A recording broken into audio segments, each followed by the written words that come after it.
The Temperate Forest Biome by Olivia Smith, Kaylee Snyder, and Nicole Van Camp.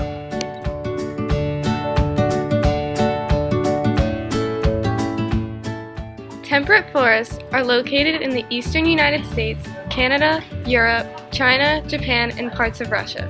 Most temperate forests have deciduous forests. Temperate forests are broken up into 5 different zones. The first one is the tree stratum zone that has the tallest trees. The second one is the small tree and sapling zone, which has younger, smaller trees. The third one is the shrub zone with small shrub plants. The fourth zone is the herb zone with short herbal plants. The fifth zone is the ground zone that has plants that grow directly near the ground. The reason why these different zones have been developing in our biome is actually due to a concept we have been learning in class: succession. Forests, like any other living thing, grow old and change over time. In fact, every forest you see was once a pile of bare rock. Slowly, the grass begins to form over the rock. Shrubs, pine trees, and soon hardwood trees all start developing. This helps the overall development of our biome. This graph shows the climate for temperate forests. The average yearly rainfall is 30 to 60 inches. It is the second rainiest biome following the rainforest. The average temperature is 50 degrees Fahrenheit, the summers are around 70 degrees, and the winters are typically below freezing.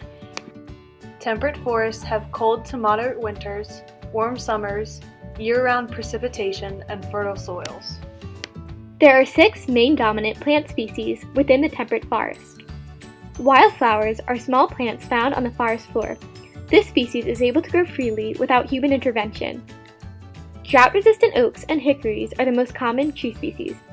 Oaks are one of the dominant species in the temperate forest, particularly in North America.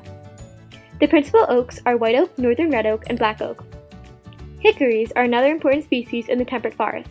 Some well-known hickories include bitternut and shagbark. Another one of the most dominant plant species are sycamores. Generally, sycamores live throughout the hilly and mountainous northern woods. They grow rather quickly, reaching up to 25 to 30 meters tall. The spruce is an evergreen with short, blue-green, waxy leaves called needles. Spruce are conifers that can be found mixed in with the hardwood trees in this biome. Another type of conifer are pine trees. Pine trees are one of the main kind of trees found in the temperate forest and can be found mixed with hardwood trees in this biome. In addition, there is a great diversity of animal life in this biome. Deer are a well-known species found mostly in the North American temperate forests. The black bear is an animal that is well adapted to this biome. It is able to deal with the winter cold because it has a heavy coat that contains many layers of fur.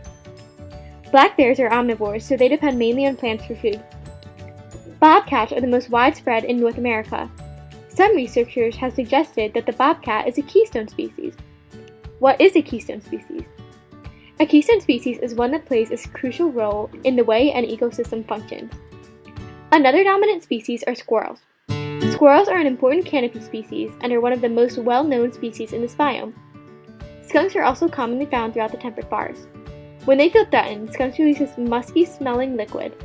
Skunks prefer mild temperatures. Songbirds are found in this biome as well. They are difficult to see, but are often heard singing constantly throughout the day long into summer.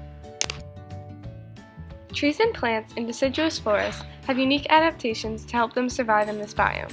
Deciduous trees drop their leaves and go into a state of dormancy in the winter, and coniferous trees have needle-like leaves that minimize water loss in dry winter air. Animals in temperate deciduous forests must adapt to changing seasons. Animals must cope with the changing weather.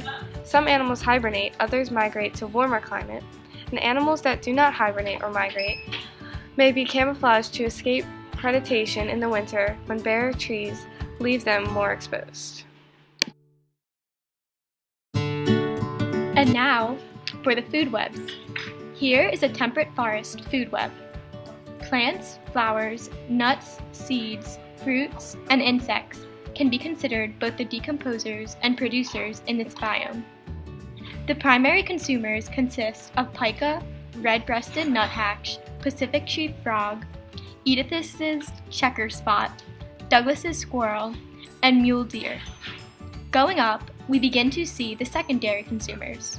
The secondary consumers include ringtail, western whiptail, raven, black-tipped jackrabbit, and pine marten. Finally, we have the tertiary consumers, which include the coyote, mountain lion, and bobcat. There are producer and consumer relationships that exist.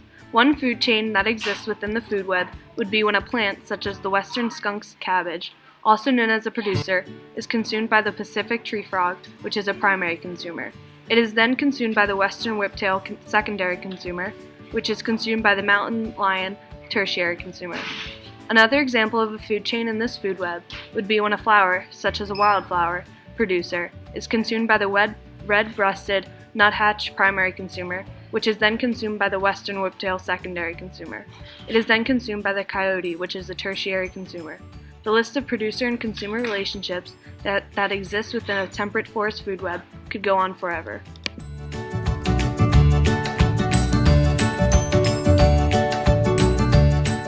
Pocahontas is a good example of a temperate forest. The Pocahontas is a Disney movie that takes place in our biome. The movie displays many characteristics of a temperate forest. Pocahontas takes place in the eastern part of the U.S., and many of the animals found in this film, such as a hawk and a bear, are common throughout this biome. In addition, the movie features a wide array of shrubs and hardwood trees. We hope you learned a lot about the temperate forest biome. Thanks for watching. Bye!